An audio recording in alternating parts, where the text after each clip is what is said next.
Yeah, what has this week been like since you guys, lost a coach, obviously, getting fired? I'm sure that's...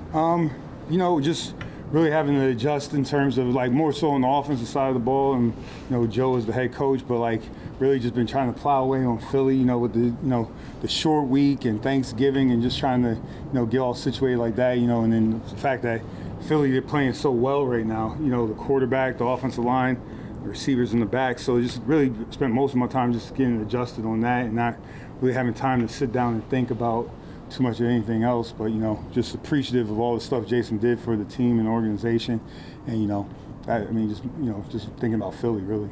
It has to get your attention when a coordinator gets fired. I mean, that's you're always aware. When somebody from the staff, but again, Joe, head coach has to do what his job is to do what he thinks best is for the team, and then we got to move forward and just keep plugging away because Philly doesn't care, so we got to adjust to them. When you look at Philly, it seems like they've kind of reinvented their offense, completely philosophically. Do you still, who are they, basically? Are they the offense? Are you preparing for the offense that you saw the first 7 games, or are you preparing for the offense that has kind of grounded it out? I just think naturally, just with the way you do, you look at all the tape. That's our job, to look at all the tape. But when you're game playing for a team, especially this late in the season, you're really going back, referencing probably the last 4 or 5 games. That's a normal breakdown in terms of what we have the guys break down. I can have it thoroughly broken down and pick those games, but really what you're seeing right now is that the offense is going through the quarterback, and there's more of an emphasis to run the ball. Like what you would think for most teams in this division, whether it's the Cowboys, whether it's what we're trying to do and trying to get the run game going, and they're doing a good job with it. And they cause a lot of confusion, or just they put a lot of stress on you with how they're running the ball because of the fact the quarterback can run the ball and it's running through him.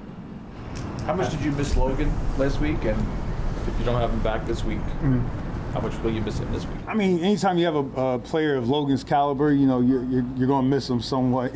So again, the level of how much we missed him. We like to have all our weapons out there, to play a game. But the thing is, he was out for whatever reason, and we just have to move forward, going ahead with that, and then we'll see what happens this week. But when he gets back, he'll be ready to go. I know that. I'll trust that. But we will always welcome that back. Whether it's the experience, the communication part of it, the tackling part of it, the coverage of it.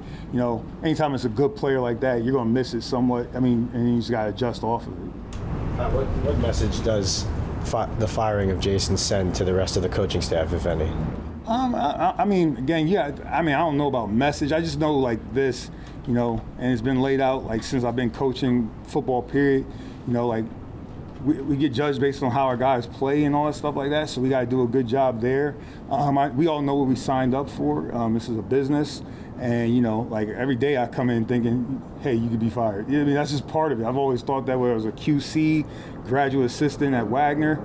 It's just the nature of the business, I think, just coach of football, especially at this level, again. So, I don't know the message for me.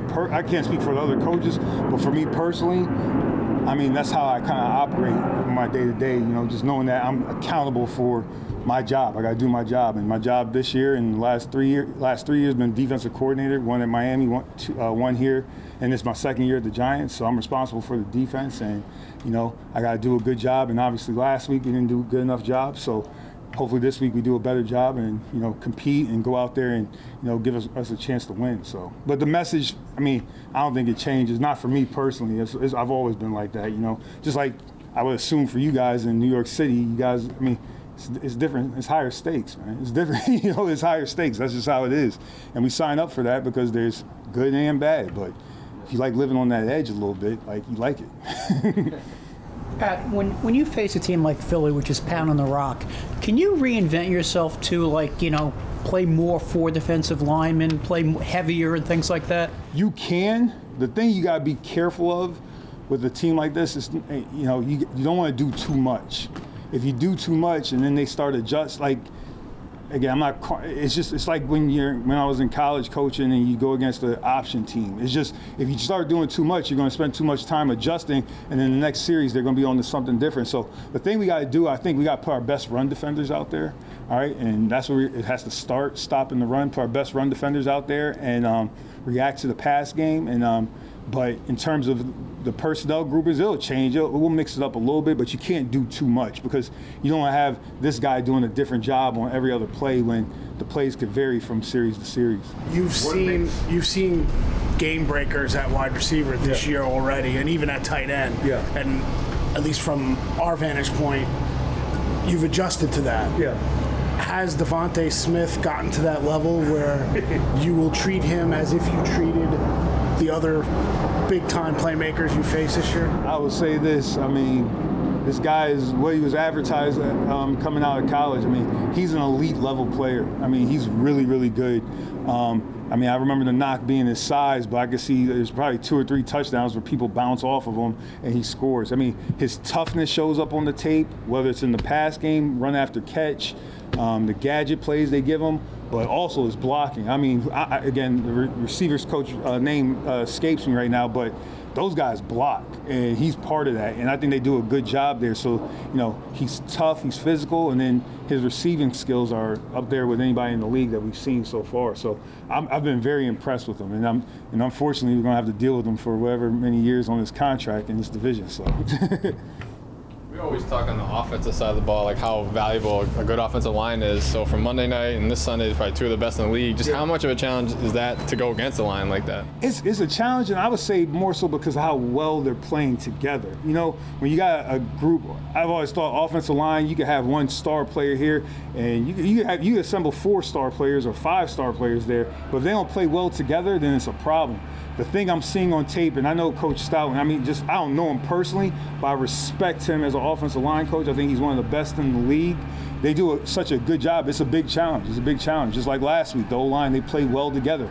It's a big challenge, because you're trying to find, cracks in the wall or whatever it is, and, but it's hard because they're able to pass stuff off.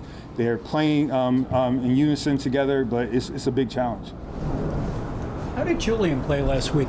Julian, he out there competing. I'm sure there's a couple plays he would want back, just like a couple calls I would want back, but he competed, played hard the whole time, made some tackles when we needed it. Had pass break up there, did a good job there, but Julian's always ready to go, and the combination of his defensive plays and his special teams plays, I think it was over 90 plays for this guy. That was he stepped up big for us. And, I'm sure he wishes we got the win, but we didn't. But, there's always room for improvement, After the game, Leonard Williams said, he didn't play well enough. Yeah. The other day, James Bradbury said, I didn't play up to my standard. Is a little bit of where you guys are at right now, you need your big guys to play the way you need them to play? The way I think we might have talked about this earlier in the year. The way the NFL is set up, and this is just my opinion and just how I learned it, but your guys that your best players have to play well. And I know that when we're going good, it's our best players are playing well. So I'm sure there's plays they want back and stuff, but it's not all on them. It's not it's definitely not all on them. So I know those guys got a lot of pride. That's probably why they said that. But I'm sure there's a few plays they want back. But in order to win games in this league, the guys that that you see as the star players, they have to play well. They have to play well because, whatever you want to look at the salary cap, however you want to look at it, they got to play well in order for you to be successful. Why do you think James hasn't played at the same level he did last year? Again, each year is so different right there. I think JB's had really good games this year. He's got guys handling some balls. He's doing a good job of tackling. I just think that, there might be a couple plays, one here or there off that he probably wants back, probably something. I probably could put him in a better position there on me. So, but it's a long season. I know we're over halfway through it, but we still got room to grow. We're just trying to improve. But JB works hard. He works hard every day out here in practice, and everything's going to come together. How better does Jalen Hurts look to you than he did earlier in the year? He looks pretty good. He looks pretty good. I think the smart thing about not smart. I'm not saying it wasn't smart before about what they were doing, but the run game setting up the passing game for him. The play action shots. You watch the plays, how they're pushing the ball down the field off the play action. It's 35 yards a game for some of that stuff right there. So I think obviously the way the coach, is setting up everything off of the run game, is going, it opens it up for the passing game. And then in the run game, I mean, he's always been able to run the ball. I mean, this guy's big, strong, from what I remember seeing at Alabama and Oklahoma when I watched college football.